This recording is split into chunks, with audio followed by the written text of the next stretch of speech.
kita membandingkan dengan menggunakan kedua metode tersebut. Kita buktikan hubungan yang ada pada tabel ini, yang ada di PowerPoint ini. Untuk kondisi A, produksi jumlah unit yang diproduksi sama dengan yang dijual, yaitu 120 juta. Maka laba dengan menggunakan metode absorption sama dengan laba dengan menggunakan variable costing.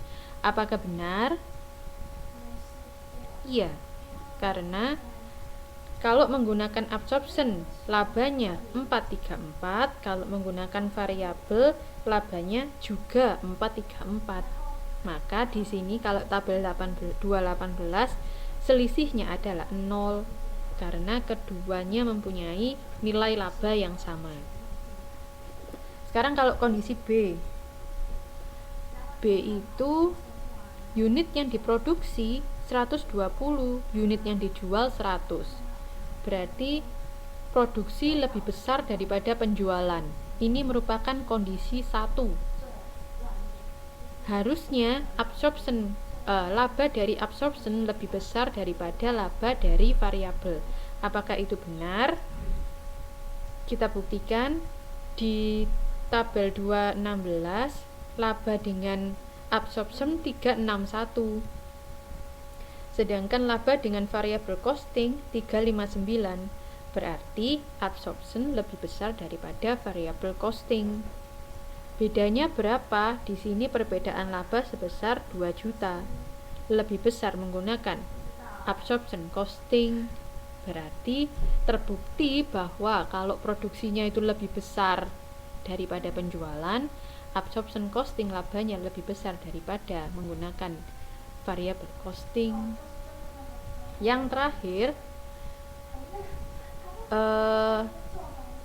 yang diproduksi lebih kecil daripada yang dijual, maka absorption costing, laba dari absorption costing 507 lebih kecil daripada laba menggunakan variable costing 509.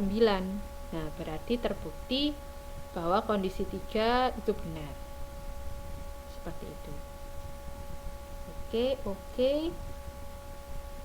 Jadi ini untuk membuktikan mungkin nanti ada soal semacam ini, apakah yang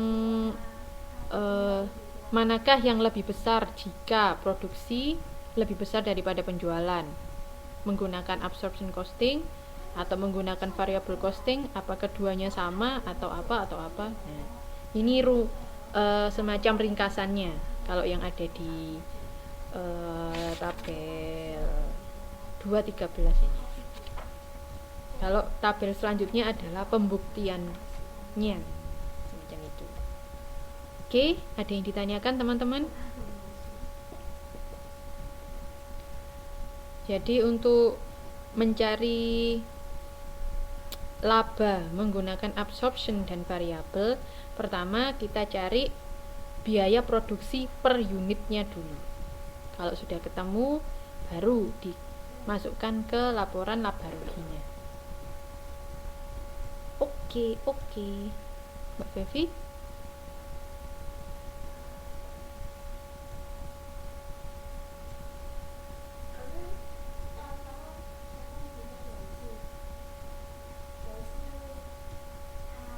Sip. Nah, ini penggunaan laporan variable costing. Variable costing ini digunakan untuk evaluasi kinerja manajer. Laba tiap periode mencerminkan kinerja manajer. Manajer dievaluasi berdasarkan biaya yang dapat dikendalikan, yaitu biaya variabel. Untuk pelaporan dan evaluasi kinerja segmen, biaya dalam segmen misalnya biaya variabel, biaya tetap langsung segmen, dan biaya tetap bersama. Kemudian ada biaya relevan atau relevan cost, biaya masa yang akan datang yang berbeda untuk berbagai alternatif dalam pengambilan keputusan.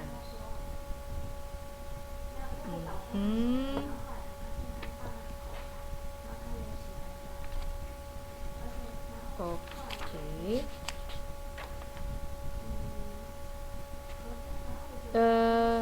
Untuk yang pertama, evaluasi kinerja manajer. Jadi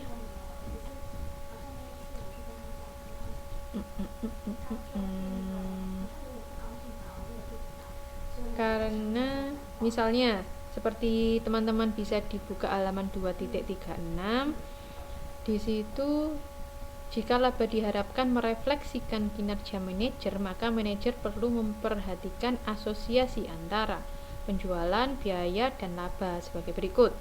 Jika pendapatan meningkat dari satu periode ke periode berikutnya, semua faktor lainnya tidak berubah, maka laba akan meningkat.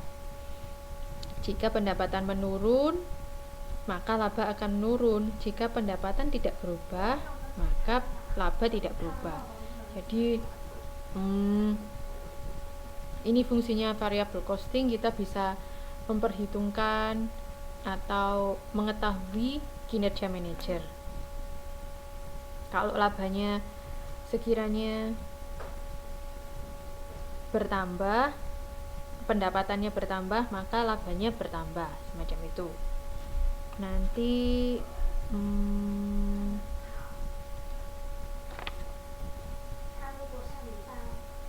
ini contohnya ada di tabel 219.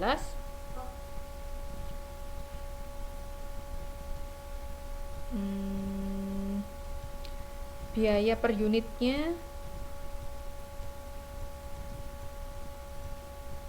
10.000 sama, kemudian produksi aktual 20.000.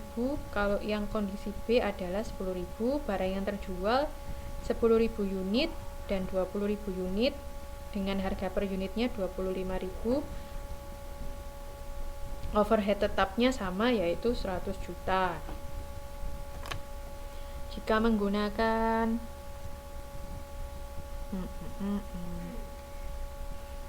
jadi ini sebenarnya contohnya saja, jadi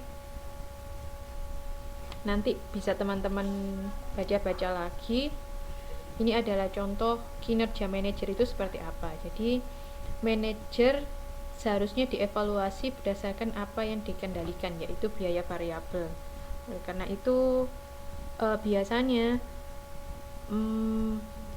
manajer akan menggunakan variable cost daripada absorbing costing, semacam itu. Yang kedua adalah untuk pelaporan evaluasi kinerja segmen.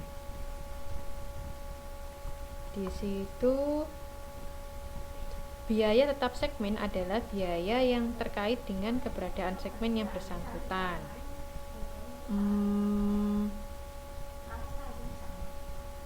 Ada biaya yang bersifat alokasi dan tidak bisa dihindarkan meskipun suatu segmen ditutup.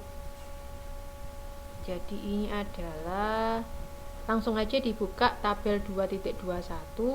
Di situ ada segmen A, segmen B, dan segmen C. Biaya variabelnya bisa dihitung. Di situ masing-masing mempunyai biaya variabel. Kemudian biaya tetap langsung.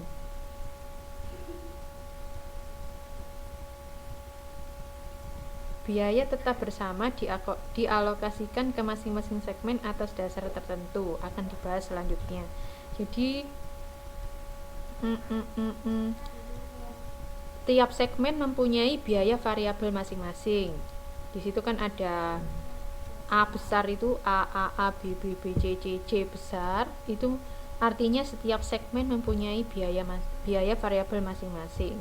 Kalau biaya tetap langsung, masing-masing juga mempunyai biaya tetap langsung, A kecil, B kecil, C kecil. Tapi kalau biaya tetap bersama, itu biaya tetapnya dialokasikan, jadi dibagi. Dia mempunyai biaya tetap tapi dibagi segmen A, segmen B, segmen C, seperti itu. Nanti akan dibahas lebih lanjut di modul selanjutnya. Kemudian